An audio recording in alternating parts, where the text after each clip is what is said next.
বন্দ্যোপাধ্যায় বিরোধীদের ডাক দিচ্ছেন, আপনাদেরকে রীতিমতো সিপিএম প্রতিবাদ এদেরকেও ডাক দিচ্ছেন। তো উনি ডাকলে কি সাড়া দিতে হবে নাকি? রাস্তায় তো অনেক জিনিস ডাকে, সব ডাকে সাড়া দিই আমরা? মমতা ডাকবে আমরা যাব? মমতাকে বলুন যে রাজনীতি ছেড়ে বাড়িতে থাকতে, কবিতা লিখতে।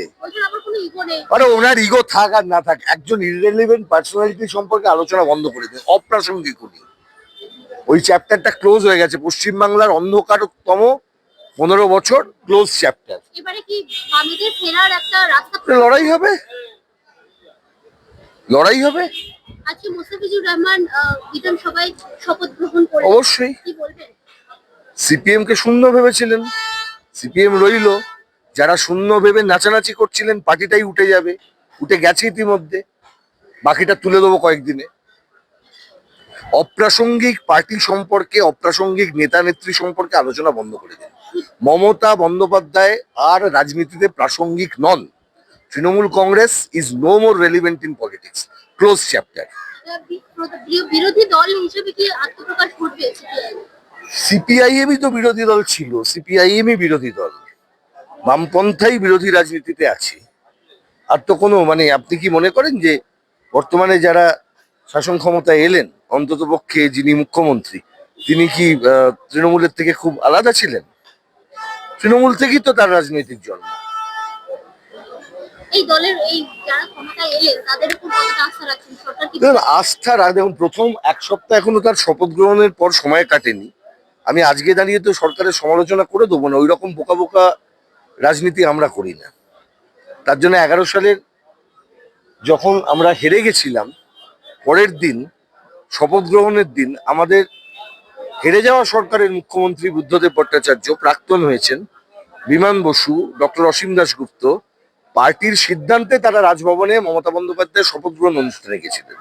এবং আমরা বলেইছিলাম যে সরকার এসেছেন, তাকে রিজনেবল সময় দেওয়া উচিত, তারপর সমালোচনা হবে। আজকেই কেন আমি সমালোচনা করতে যাব? কিন্তু মর্নিং শোজ দিতে কালকে কতগুলো জিনিস হয়েছে যেগুলো ঠিক হচ্ছে না। যেমন পোস্টাল ভায়োলেন্স বহু জায়গায় হচ্ছে, সরকারের উচিত সেখানে নজর দেওয়া, দুর্নীতি বন্ধ করা। যে ধরনের উদ্যোগ আজকে উনি ঘোষণা করেছেন শুভেন্দুবাবু, সেগুলো আশা করি উনি করবেন। আর তৃতীয়ত আর একটা জিনিস, যেমন কালকে দু একটা দেখলাম ওই বর্গকে বোধহয় অ্যারেস্ট করেছেন। যেমন আগে যেসব অ্যারেস্টগুলো হয়েছিল, সফিকুল, রজিনা, মানব গুহ, শুদ্ধশীলকে অ্যারেস্ট করবার চেষ্টা করা, ইউটিউবারদের অ্যারেস্ট করার চেষ্টা করা, যদি দেখা যায় যে শুধুমাত্র এই নির্বাচন কমিশনের মেশিন ট্যাম্পার করা নিয়ে কথা বলে যদি কাউকে অ্যারেস্ট হয়ে থাকে, অ্যারেস্টটা ঠিক না।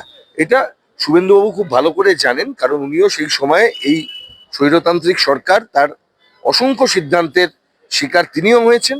তিনি খুব ভালো করে বোঝেন যে এখনই তিনি পুলিশকে বলুন যে এই ধরনের অ্যারেস্ট যেন না হয়। যদি অন্য কোনো কিছু থাকে, ডেফিনেটলি যে কোনো ব্যক্তির কোনো ইমিউনিটি নেই, কিন্তু কথা বলার জন্য কাউকে অ্যারেস্ট করাটা বোধহয় ঠিক না। এটা উনি নিশ্চয়ই দেখবেন বলে আমি বিশ্বাস করি। এদিকে দেখা যাচ্ছে যে রীতিমতো বিজেপি বিভিন্ন প্রকল্প ওনারা চালু করছেন, তার সাথে সাথে আগের যে প্রকল্পগুলো ছিল সেগুলো বলেছেন, মানুষকে বলেছেন সেগুলো চালু থাকা তো উচিত। সামাজিক সুরক্ষা প্রকল্প তৃণমূলেরও নয়, বিজেপিরও নয়, সিপিএম এরও নয়। মিড ডে মিল কারা চালু করেছিল? আমরা চালু করেছিলাম 93 সালে, জ্যোতি বসুর সরকার। মিড ডে মিল এখনো চলে। প্রকল্প আরো ডেভেলপ করতে হবে। সামাজিক সুরক্ষা প্রকল্প কোনো সরকারের, কোনো রাজনৈতিক দলের নয়, ওটা মানুষের জন্য জনকল্যাণমুখী প্রকল্প, সেটা চালু থাকারই কথা। ফলে যারা বলতেন এটা যে আমরা না থাকলে লক্ষ্মীর ভান্ডার বন্ধ হয়ে যাবে, তারা আসলে মিথ্যেবাদী ছিলেন, এটাই প্রমাণিত। রাজ্যে পরিবর্তন হতে হতে ওএমআর সিট প্রকাশ হলো, এটা কি বোঝা গেল? যে তৃণমূল বা তৃণমূলের সরকার কপিল সিবাল, মনু সিংভিদেরকে কোটি কোটি টাকা খরচ করে ভাড়া করেছিলেন এই জন্যে নিজেদের পিঠের চামড়া যাতে বাঁচানো যায়। যাদেরকে চাকরি বেঁচেছিলেন সেই লোকগুলো যাতে ধরা না পড়ে, বা তারা গিয়ে যাতে না ওদেরকে ঘেরাও করে টাকা ফেরত চান। আজকে এটা পরিষ্কার হয়ে গেল। তাহলে যারা ব্ল্যাঙ্ক ওএমআর শিট দিয়েছেন সেটা আজকে মানুষ প্রকাশ্যে দেখতে পাবেন। যারা ব্ল্যাঙ্ক ওএমআর শিট দেননি কিন্তু যোগ্য হওয়া সত্ত্বেও তাদের চাকরি খোয়াতে হয়েছে, তাদের চাকরিটা রেস্টোর করার একটা জায়গা তৈরি হতে পারে। তো আমি কেন এত খারাপ ভাববো প্রথমে? Let us B hopeful on that. তার কি হতো? এই অ্যারেস্টটা অনেক আগে হওয়া উচিত ছিল। সুজিত বসু অ্যারেস্ট হয়েছে কবে? পিসি ভাইপো অ্যারেস্ট হবে সেটা আগে বলুন। করতে তো হবে। এরপর যদি এত এভিডেন্স থাকার পর, আমি তো ডকুমেন্টস দিয়ে দেখানো হয়েছে, সবাই দেখিয়েছেন, সিবিআই জানেন, প্রাইমারি চার্জশিটে দেওয়া আছে, লিপস অ্যান্ড বাউন্স কোম্পানি তারা নাকি ওই মার্লিন কে ওই ফিফথ এভিনিউ আর অ্যাসপায়ার এই দুটো প্রজেক্ট করবার জন্য, যেটা অ্যাফোর্ডেবল হাউসিং ছিল, সাধারণ মানুষ যাতে একটা উইদাউট এসকেলেশন যাতে ফ্ল্যাট কিনতে পারেন, বাসস্থান করতে পারেন, তার জন্য ওই স্কিম তৈরি করা হয়েছিল। সব ওপেন মার্কেটে বিক্রি করেছে ফ্ল্যাটগুলো। সেই গোটা প্রজেক্টের যে জানলা দরজা সাপ্লাই করেছিল লিপস অ্যান্ড বাউন্স, এটা আমার কথা নয়, সিবিআই চার্জশিটে আছে। এবং ওই মার্লিন গোটা সরকারি প্রজেক্টটাকে চুরি করে নিজের পকেটে টাকা পুড়েছে ওই মমতা। তাহলে মার্লিনে যদি রেড হয়, সুজয় কৃষ্ণ ভদ্রর গলা যদি প্রিজার্ভ করা যায়, তাহলে কেন খোকাবাবু অ্যারেস্ট হবে না? খোকাবাবুকে অ্যারেস্ট হতে হবে, সাফিসিয়েন্ট এভিডেন্স আছে খোকাবাবু বা তার পরিবারের অ্যারেস্ট হওয়ার জন্য। মুখ্যমন্ত্রী ব্যক্তিগতভাবে করাপ্টেড ছিলেন গত 15 বছর, এ নিয়ে কোনো সন্দেহ নেই। ওনার ছবিগুলো ওই আর ওই বইগুলো কোথা থেকে বিক্রি হতো? বিশ্ব বাংলা স্টল থেকে বিক্রি হতো। একদিকে বলছেন বিশ্ব বাংলা সরকারের লোগো, আর ওখান থেকে ওনার ব্যক্তিগত দেশ পাবলিশার্স এর বইগুলো বিক্রি হচ্ছে। রয়্যালটির টাকাটা কোথা থেকে হচ্ছে? সরকারি লোগো ব্যবহার করে হয়েছে। তাহলে ওই টাকার কার অ্যাকাউন্টে ঢুকেছে? মমতা বন্দ্যোপাধ্যায় অ্যাকাউন্টে ঢুকেছে। তো পরিষ্কার কথা, এখানে তো আর অন্য রাগডাক গুড়গুড় করার জায়গা নেই, গ্রেপ্তার করতে হবে।